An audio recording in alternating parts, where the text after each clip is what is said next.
ready? All systems ready. The lightning is in position and ready to go. And we've jumped a good 15 feet. Okay then, here we go. Forces of lightning, bring my creation to life!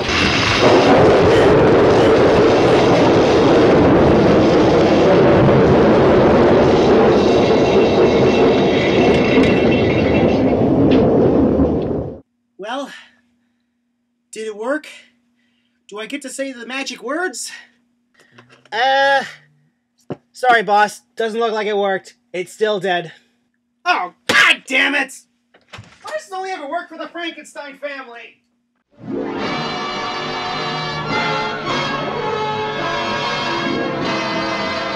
Yeah, gah. I don't want to do a review. I'm in a bad mood. Jumpster, is that recording? Yep. Oh! Welcome to Werezilla's Retrospective. I'm your host, Werezilla. If I have to be completely honest, I think the most unique monster conceived is actually the Frankenstein monster. Consider when Mary Shelley wrote her famous novel, there really wasn't anything like it at the time. The story of a young man who plays with science and the resulting creation ends up ruining his life. Not that the creature didn't have sympathy, of course. Really, it was neglect that led it to becoming a monster. Plus the fact that it was intelligent and not just a mindless killing machine is what made the creature a character in its own right. Which I guess makes Frankenstein, rather than I, Robots, the origin of the killer robot story. Of course, that was the original novel. When it comes to the movies, it varies.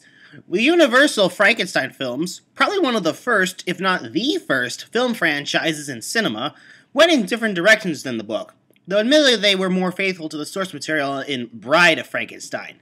Son of Frankenstein, while not having any more of Shelley's work to work with, did make a good story despite this, and hey, the title's actually accurate. The titular Son of Frankenstein is the original Doctor's son, not the creature's, a common mistake made by people who haven't actually watched the films. Same with the character Igor, but we'll talk about him more with today's topic, Ghost of Frankenstein. Perceptions of Igor are inaccurate to Son and Ghost, to say the least, as we'll see. We open in a town meeting where the villagers urge the town leaders to destroy what's left of the Frankenstein castle to rid themselves of the curse once and for all, as well as the still alive Igor. You're probably all wondering how he's still alive after getting shot several times by Wolf Frankenstein at the end of the previous film, a fact the town's leaders even mention in this very scene. No, they don't explain how he survived. The villagers try to blow up the castle, and not only does Igor make it out alive, but the explosions release the creature from the sulfur pit it fell into at the end of the last movie. The two make a break for the countryside, and I just noticed the monster is wearing a different outfit than the one it was wearing at the end of the last movie. Because it's very easy to change clothes when you're encased in sulfur for God knows how long. Igor and the creature get themselves stuck in a lightning storm, but the creature realizes its power comes from the lightning and allows itself to get struck. Igor concludes that they can bring the creature back to full strength by getting aid from Ludwig, the second son of Frankenstein. Of course, I find it hard to believe Ludwig is the younger sibling since he looks visibly older than Wolf was in the last film. His own daughter, Elsa, is also quite older than Wolf's son, but hey, maybe Igor just got that wrong. Anyway, it turns out Ludwig is a prolific brain surgeon working with his mentor, Dr. Boehmer, to try and perfect the method of removing someone's brain and putting it back in. You know, so the aliens know how to take Spock's brain in a few hundred years from now. Meanwhile, Igor and the creature arrive in the town Ludwig works at, and the creature befriends a young girl, and gets spurred by the people and gets arrested. I can't believe I actually said that. Elsa's love interest, no, really there isn't much to this character other than being Elsa's love interest, asks Ludwig to examine the creature, but it's Igor that ultimately convinces Ludwig to go to the monster. The terrible consequences of his creation killed my father, drove my brother into exile. The monster shall not ruin my life. I'm happy here. I have a lovely daughter. Friends. They know nothing of all this. You wouldn't like to spoil that, Doctor, would you? You wouldn't want me to tell them that you, the son of the Frankenstein, had created him? That your brother made the thing live after it had been dead for years? Do you want me to tell them, Frankenstein? Because I look like such a trustworthy source after all. Nevertheless, Ludwig goes to the creature that apparently recognizes him.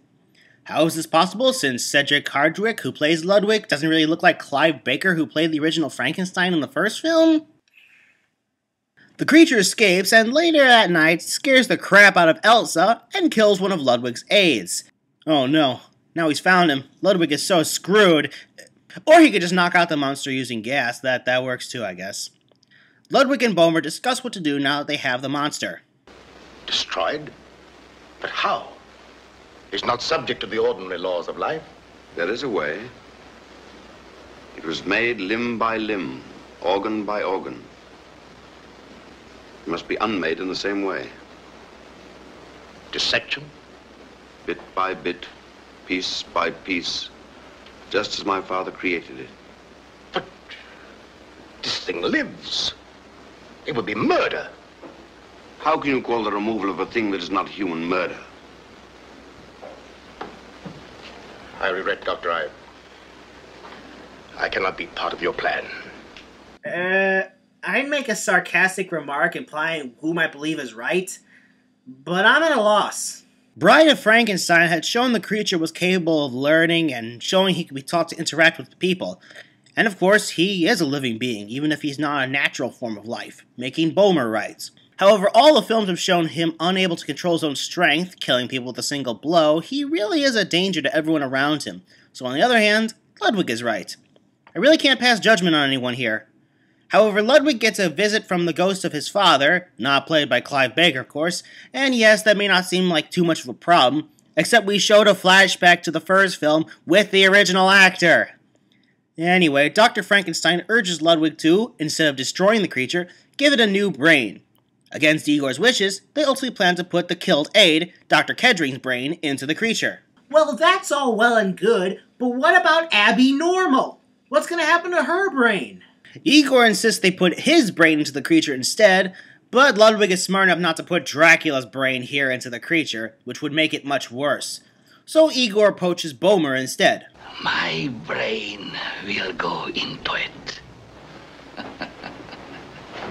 You fool, you die. Die. I will live again. Only this crooked body will die. I will live forever. My brain and that body would make me a leader of men.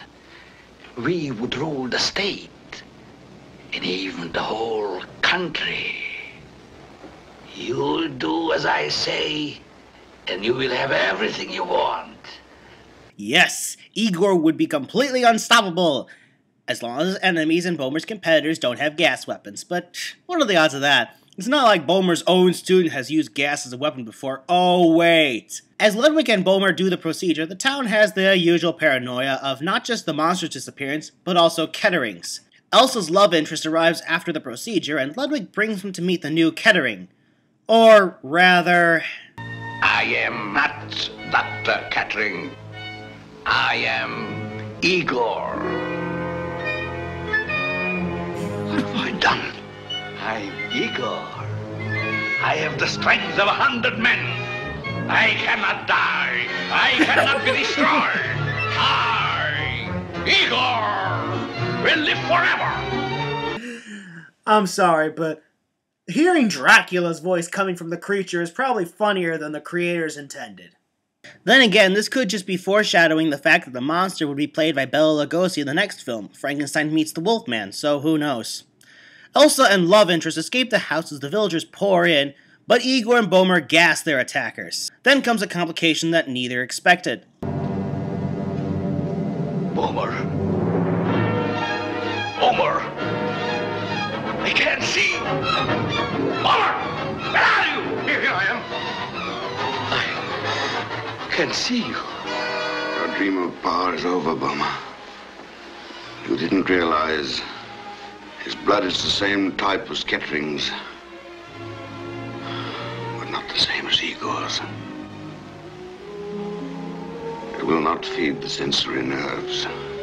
And yet he has the same voice as when he was in his original body.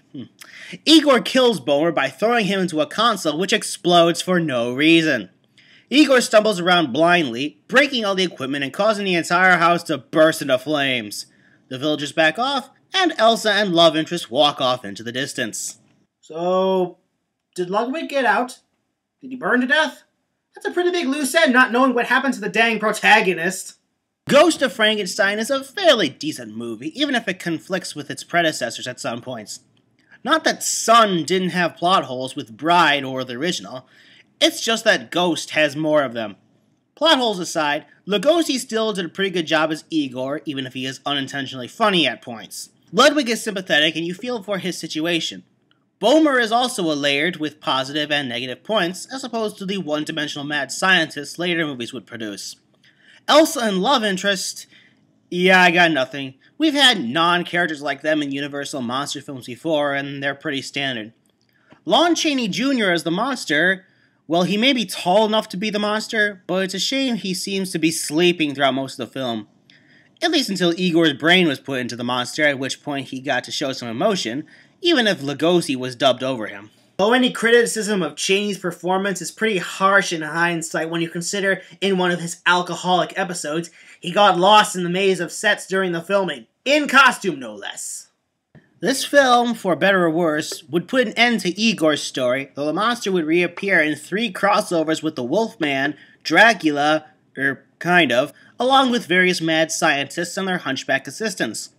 Whether either this movie or one of the crossover movies were a good end to the series is open for debate. Truck! Partner, we got a problem! Well, what's the problem?